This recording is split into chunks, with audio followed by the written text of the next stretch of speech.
우리 새해가 되면은 많은 분들이 이제 새해 인사를 하게 됩니다. 새해 복 많이 받으세요. 그렇게 인사를 하잖아요. 오늘도 해피 뉴 이어 같이 우리가 함께 인사를 했지만은 특별히 이제 그 동양 문화에서는 이 복에 대한 그 개념이 상당히 강해요.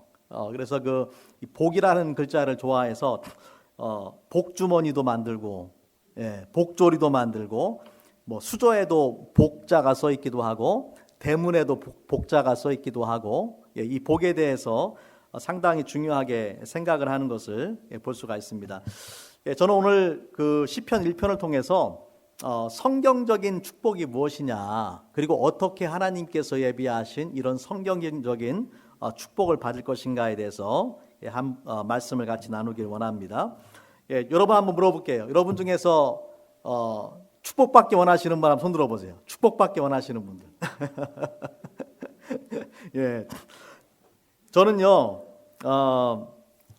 제가 젊었을 때에, 지금도 젊지만 더 젊었을 때에, 20대에 어떻게 생각했냐면요, 이 목사님들이 축복에 대한 설교를 하면은 제 속으로 어떻게 생각했냐면, 이거 또 시작이네, 또 시작이야.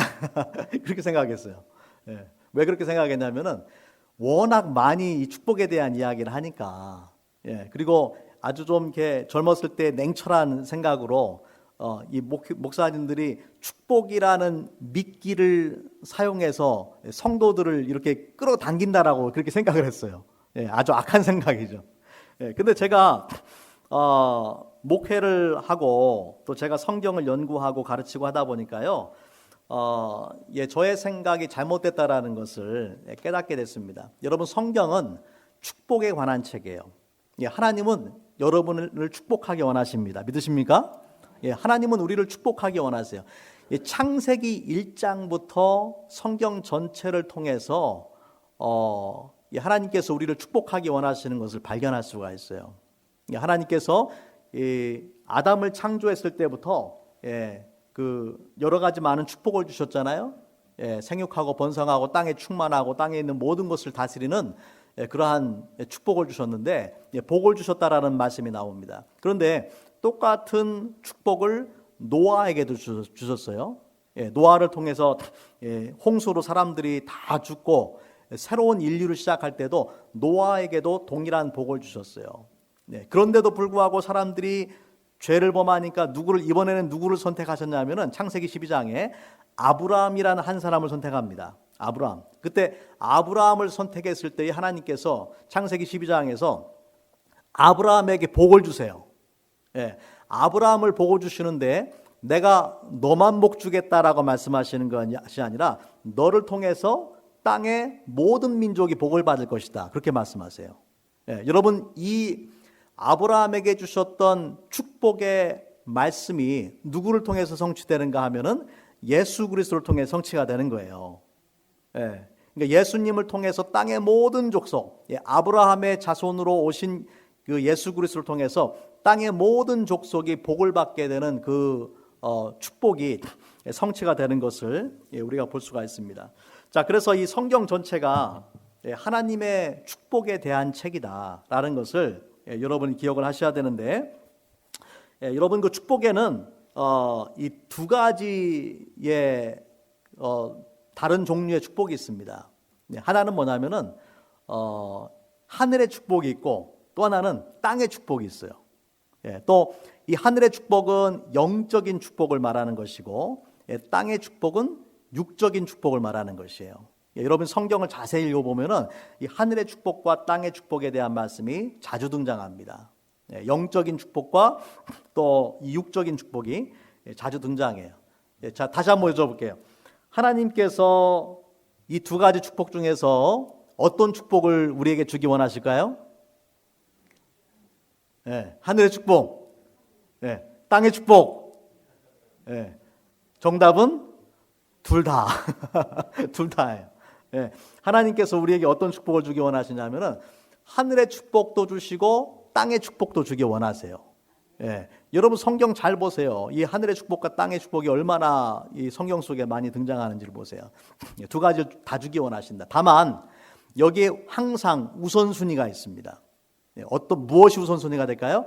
하늘의 축복 그리고 영적인 축복이 땅의 축복보다 훨씬 더 중요한 거예요. 이것이 우선순위예요. 자, 하나님을 알지 못하는 사람들도 땅의 축복을 구하면서 살아요.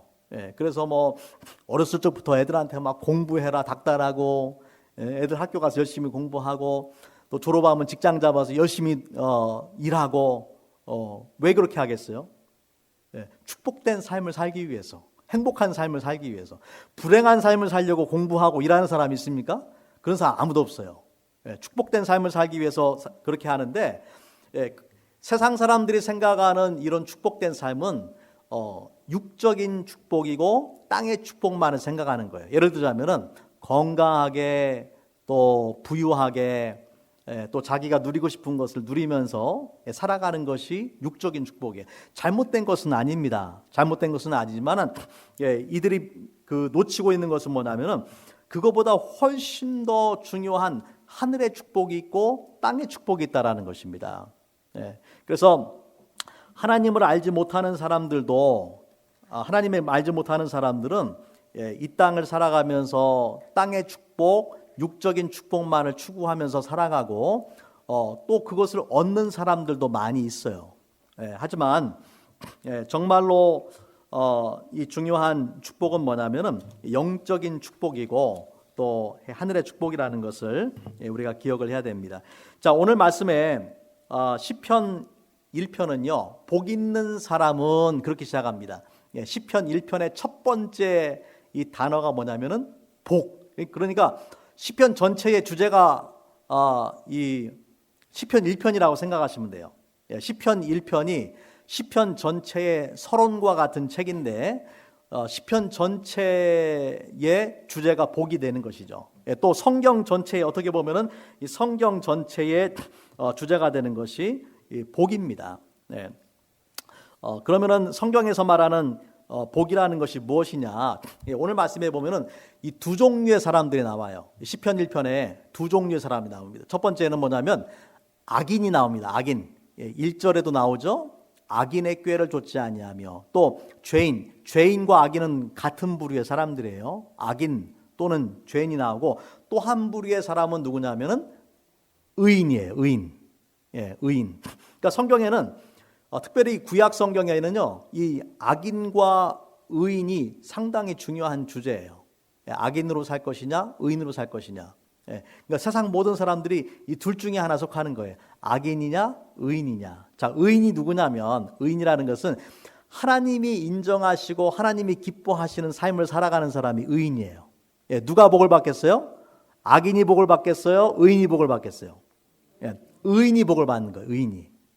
하나님이 인정하시는 삶을 살아가는 사람들이 하나님께서 예비하신 그런 축복된 삶을 산다라는 것입니다. 자, 오늘 말씀에 그 1절과 2절 말씀에 보면은 복 있는 사람, 다시 말하자면은 의인들의 삶의 특징이 있습니다. 여기에는 하지 말아야 될 것이 세 가지가 있어요. 같이 말씀 한번 볼게요. 1절 말씀, 1절 말씀만 다시 한번 읽어보기 원합니다. 같이 한번 읽겠습니다. 시작. 복 있는 사람은 악인들의 꾀를 따르지 아니하며 죄인들의 길에 서지 아니하며 오만한 자리에 앉지 아니하고. 이 말씀에 보니까 복 있는 사람이 누구냐? 다시 말하자면 이 복 있는 사람은 의인인데, 이 사람들이 하지 말아야 될 것이 세 가지가 있어요. 첫 번째는 뭡니까? 악인의 꾀를 따르지 말아라.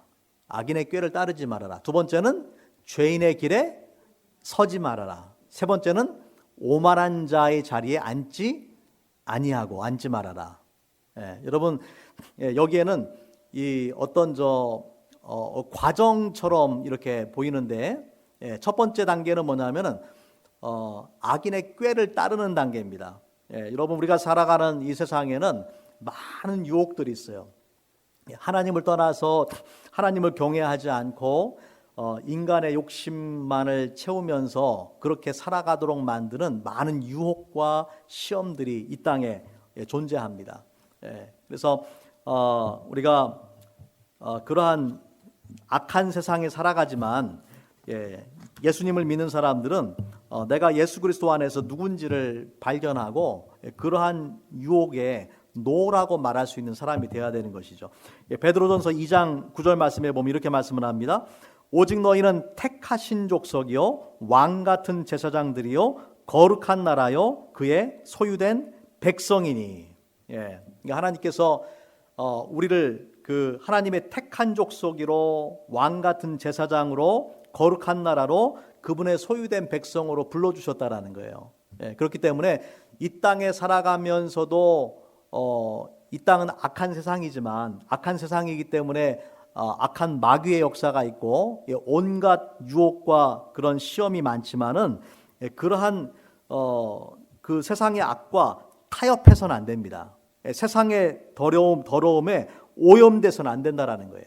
예수님께서 이미 우리들에게 경고를 해주셨어요. 예수 믿는 사람들은 어떤 사람들이냐면은 넓은 길로 걸어가는 사람이 아니라 좁은 길로 걸어가는 사람들이다. 하나님 알지 못하는 많은 사람들이 넓은 길을 걸어갑니다. 하지만 우리는 좁은 길을 걸어가는 사람들이다. 그래서 이 첫 번째 단계가 악인들의 그 꾀를 따르지 말아야 되고, 여러분 악인의 꾀를 따르게 되면 어떻게 되냐면요, 죄인의 길에 서게 되는 거예요. 자기도 모르게 처음에는 유혹을 받아서 이제 죄를 범하게 되지만은 나중에는 자기가 그 죄인의 한 사람으로 그 무리 속에 속해서 그 길을 걷고 있는 것을 발견하게 되는 것이죠. 그 다음 단계는 뭡니까? 오만한 자리에 앉게 되는 것이에요. 영어 성경에는 이것을 뭐라고 표현했냐면은 sit in the seat of the mockers. 마커라는 것은 아주 모욕하고 또 다른 사람을 놀리는 그런 사람의 자리에 있다라는 것이죠. 아마 그런 의미일 것입니다. 이제 믿음대로 살아가는 사람, 하나님을 경외하면서 살아가는 사람, 세상의 악과 타협하지 않고 살아가는 사람, 좁은 길을 걸어가는 사람들을 놀리는 것이죠. 그것이 이제 교만한, 점점 더 교만해져서 오만한 자리에 앉게 되는 그런 삶을 살게 된다라는 것입니다. 이것은 악한 자의 극치에 달하게 되는 것입니다. 이제 하나님께서 이런 삶을 원하지 않고 우리가 정반대의 삶을 살기 원하시는데, 의인의 삶은 어떤 삶이냐면 2절 말씀해 보니까 오직 여호와의 율법을 즐거워하여 그의 율법을 주야로 묵상하는 자로다. 그렇게 말씀을 하고 있어요. 여러분, 악한 세상에서 우리가 살아가면서 세상의 그런 악한 유혹들을 받지 않고 어떻게 살아갈 수 있을까요? 내가 의지가 강하다고 될 수 있는 일이 아니에요. 내가 아무리 의지가 강한 사람이라 할지라도 우리 안에 이 죄악된 본성이 남아있기 때문에 세상의 유혹에 넘어갈 수밖에 없는 그런 존재입니다. 우리가 세상의 악과 타협하지 않고 하나님이 인정하시는, 하나님이 기뻐하시는 삶을 살기 위해서는 우리 안에 하나님의 말씀이 있어야 돼요. 하나님의 말씀이 우리 안에 있어서 우리의 마음과 생각을 온전히 지배해 줄 때에 우리가 세상의 유혹이 올 때에 노라고 말할 수 있는 능력이 생기게 되는 것입니다. 자, 그 시편에는요, 이렇게 그 하나님의 말씀에 대한 그 말씀의 중요성에 대해서 강조를 많이 하고 있는데, 특별히 제가 시편 119편, 119편 말씀을 같이 한번 보기 원합니다. 여러분, 시편 119편 전체가 하나님의 말씀에 대한 이야기입니다. 자, 같이 한번 볼게요. 시편 119편에 1절부터 3절. 화면에 1절부터 3절 좀 찾아주실래요? 거기 있습니다. 1절부터 3절 같이 한번 읽어보겠습니다. 시작. 행이 완전하여 여호와의 법에 행하는 자가 복이 있으며 여호와의 증거를 지키고 전심으로 여호와를 구하는 자가 복이 있도다. 참으로 그들은 불의를 행하지 아니하고 주의 도를 행하는도다. 여기 보니까 어떤 사람이 복이 있다고요? 여호와의 법을 행하는 자가 복이 있다. 또 전심으로 여호와를 구하는 자가 복이 있다. 그래서 이 의인의 삶이 어떤 삶이냐? 하나님의 말씀대로 행하고 하나님을 전심으로 구하는 사람이 바로 의인이고, 그러한 사람이 복이 있다라고 성경은 말씀을 하고 있는 것이죠.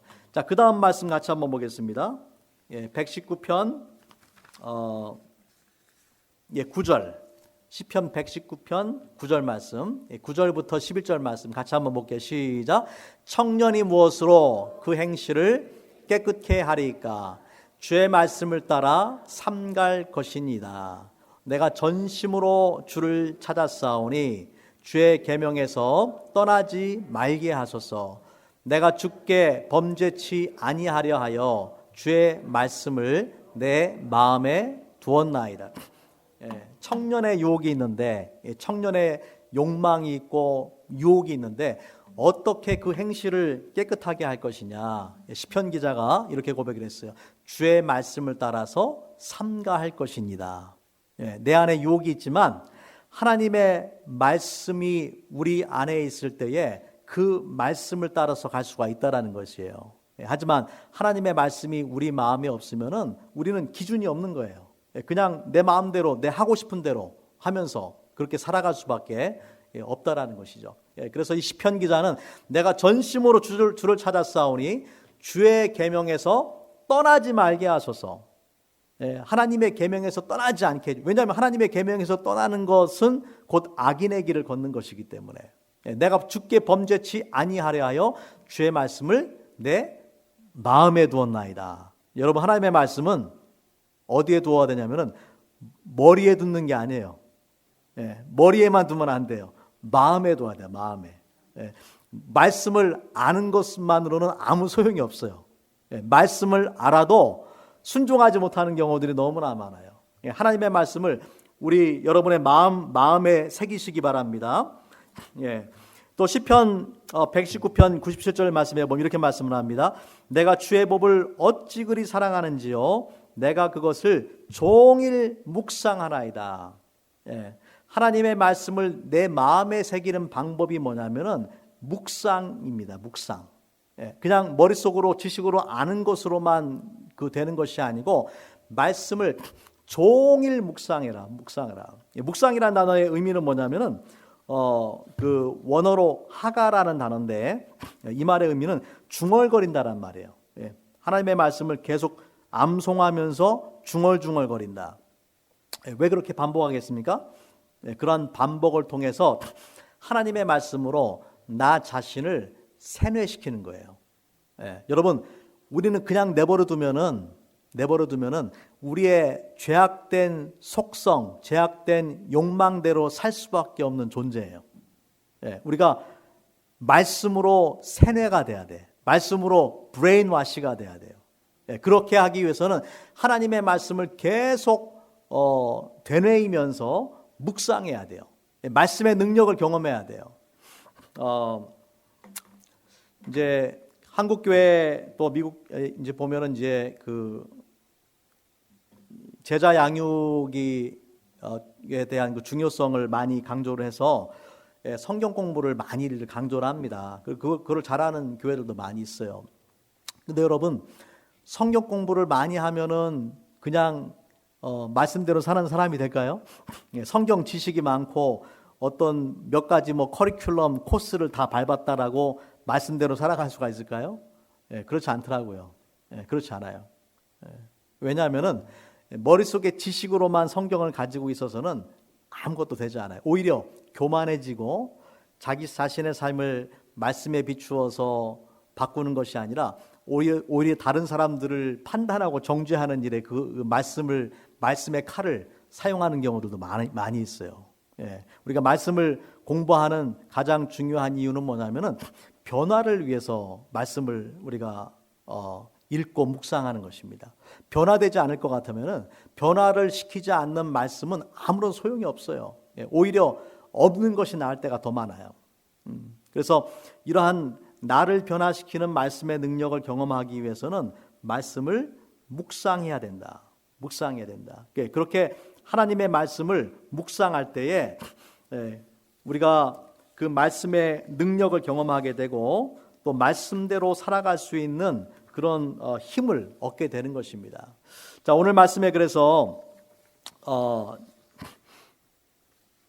오늘 말씀에 그 2절 말씀에 오직 여호와의 율법을 즐거워하고 그의 율법을 주야로 묵상하는 자로다. 밤낮으로 하나님의 말씀을 생각하고 그 말씀과 함께 살아가야 된다라고 그렇게 말씀을 하죠.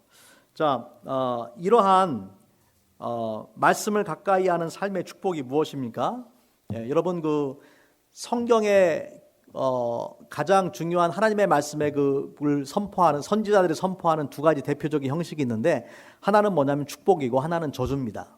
특별히 여러분이 신명기의 말씀을 보면은 축복과 저주가 계속 반복해서 선포가 돼요. 근데 이 축복과 저주는 아주 단순해요. 하나님의 말씀을 기억하고 순종하면 축복이고 망각하고 불순종하면 저주예요. 뭐라고요? 하나님의 말씀을 기억하고 순종하면 축복이고 망각하고 불순종하면 저주다. 여러분 너무나 선명하게 이 말씀들이 반복이 됩니다. 그러니까 성경에서 축복받는 인생을 살아가는 것은 무슨 비밀이 없어요. 비밀이 아니에요. 너무나 자명하게 성경에서 가르쳐주고 있어요.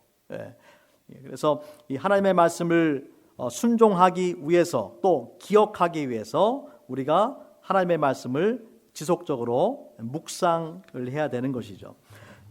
자, 하나님의 말씀을 이렇게 묵상하고 말씀대로 살아가는 사람에게 어떤 축복이 임하는지를 한번 보겠습니다. 오늘 말씀에 본문의 3절부터 6절 말씀이에요. 같이 한번 보겠습니다. 자, 3절 말씀 보니까 그는 시냇가에 심은 나무가 철을 따라 열매를 맺으며 그 잎사귀가 마르지 아니함 같으니 그가 하는 모든 일이 형통하리로다. 보세요. 여러분 그 이스라엘 땅은요 물이 귀한 땅입니다. 물이 귀한 땅이기 때문에 물이 없이는 그 나무가 살아날 수가 없어요. 저는 텍사스에 살았는데 텍사스에서 캘리포니아를 가려면은 그러니까 뭐 제가 있던 데서 LA까지 한 16시간 드라이브를 해서 가야 되거든요. 가끔씩 이제 그렇게 갈 때가 있는데 가다 보면은 뉴멕시코를 지나야 되고 아리조나를 지나야 돼요. 근데 뉴멕시코, 아리조나 이렇게 지나가다 보면은 점점 색깔이 이 그 그린 색깔을 보기가 힘들어요.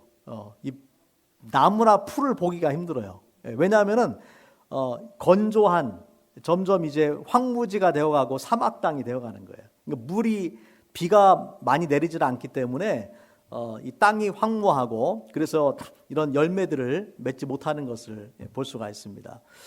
하지만 하나님을 경외하고 말씀대로 순종하는 사람들에게는 그 삶의 축복이 뭐와 같냐면은 시냇가에 심겨진 나무와 같다. 그 시냇가로부터 지속적으로 하나님이 공급해 주시는 이런 축복이 있다라는 것이죠. 그래서 철을 따라서 열매를 맺고 또 잎사귀가 마르지 아니함 같다. 반면에 악인은 그렇지 아니함이요 오직 바람에 나는 겨와 같도다. 악인의 형통함도 있습니다. 악인의 형통함도 있지만은 그 형통하는 것이 아무리 뭐 잘 되는 것처럼 보일지 모르지만은 잠깐 있다가 사라지는 것뿐이에요. 여러분 세상에서 우리가 누리고 살아가는 그 육적인 축복은 잠깐 있다가 사라지는 거예요. 하지만 하나님께서 우리에게 부어주시는 영적인 축복은 영원한 축복입니다. 그렇기 때문에 이 땅에 살아가면서 우리가 누리고 살아가는 그런 땅의 축복도 중요하지만은 그것보다 훨씬 더 중요한 것이 영적인 축복이다. 그래서 그 3절 말씀에 보면은 그가 하는 모든 일이 다 형통할 것이다. 여러분 형통이라는 단어는 성경에서 이제 그 말씀과 늘 같이 갑니다. 대표적인 말씀이 뭐냐면 그 여호수아 1장 8절 말씀인데 그 말씀을 제가 한번 읽어드릴게요. 이 율법책을 내 입에서 떠나지 말게 하고 주야로 그것을 묵상하며 그 안에 기록된 대로 다 지켜 행하라. 그리하면 내 길이 평탄하게 될 것이며 내가 형통하리라. 이 말씀, 여호수아가 두렵고 떨리는 가운데 위대한 지도자 모세가 죽고 이제 이 여호수아가 이스라엘 민족을 이끌어야 되는 상황이잖아요. 두렵고 떨리는 순간인데 하나님께서 여호수아에게 주신 말씀이 이거예요. 주야로 하나님의 말씀을 묵상해라. 그 하나님의 말씀이 내 입에서 떠나지 않게 해라. 그러면 어떻게 해주신다고요? 내 길이 평탄하게 되고 내가 형통할 것이다. 여러분, 말씀을 묵상하는 거하고 형통하는 것이 같이 나오는 거예요. 시편 1편의 말씀도 마찬가지입니다. 5절과 6절 말씀 같이 한번 보겠습니다. 시편 5절 6절. 그러므로 악인들은 심판을 견디지 못하며 죄인들이 의인의 모임에 들지 못하리로다. 무릇 의인들의 길은 여호와께서 인정하시나 악인들의 길은 어떻게 됩니까? 망하리로다. 악인의 형통함이 잠깐 있는 것처럼 보일 수 있지만은 결국에는 그 형통함이 오래가지 못하게 된다라는 것입니다. 망하게 된다라는 것입니다. 우리 말씀을 같이 한번 보기 원하는데 예레미야 2장 13절 말씀 같이 한번 볼게요. 예레미야 2장 13절 같이 한번 읽겠습니다. 시작.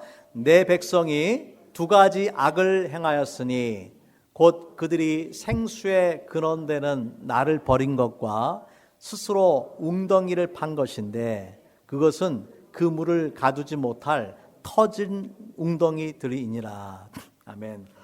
하나님께서 선지자 예레미야를 통해서 이스라엘 백성의 그 죄를 지적해 주시는 거예요. 그들이 두 가지 악을 행했다. 어떤 악을 행했느냐? 생수의 근원이 된 나를 버렸다. 그러니까 하나님 믿고 의지하고 말씀대로 순종하면서 살아야 되는데 하나님을 버렸다라는 거예요. 그리고 어떻게 했습니까? 하나님을 버리고 스스로 웅덩이를 팠다. 뭐를 얻으려고? 물을 얻으려고 하는 거예요. 물이 있어야 되니까. 물이 축복의 근원이니까. 스스로 웅덩이를 팠는데 문제가 뭐냐면은 그것은 그 물을 가두지 못할 터진 웅덩이니라. 여러분 기억하십시오. 하나님을 떠나서 이 땅에서 내가 아무리 성공하고 잘 되는 것처럼 보일지 모르지만은 결국에 그 웅덩이는 터진 웅덩이에요. 물이 다 새나가게 돼 있어요. 궁극적으로 가장 이 중요한 축복들, 우리 인생의 가장 소중한 축복은 누구에게서 오냐면은 생수의 근원이 되시는 하나님으로부터 오게 된다. 그래서 우리가 그 하나님을 생명처럼 귀하게 여기고 그 하나님의 말씀을 소중하게 여기고 그 하나님의 말씀을 주야로 묵상하면서 순종하는 사람에게 하나님께서 시냇가에 심겨진 나무와 같은 그러한 축복을 주실 줄로 믿습니다. 2021년을 이제 우리가 새로 시작하게 되는데 여러분 올 한 해 동안에 하나님의 말씀을 가까이 하시기 바랍니다. 특별히 이 성경 읽기표를 제가 지난번에 우리 나눠드렸지만은 거기에 보면 이제 여러분 스스로 체크하게 돼 있어요. 그 내년 그러니까 올해 말에는 여러분이 성경 일독을 다 하시기 바랍니다. 거기에 표시를 다 하셔야 돼요. 한 분도 빠짐없이 성경 일독을 하실 수 있기를 바랍니다.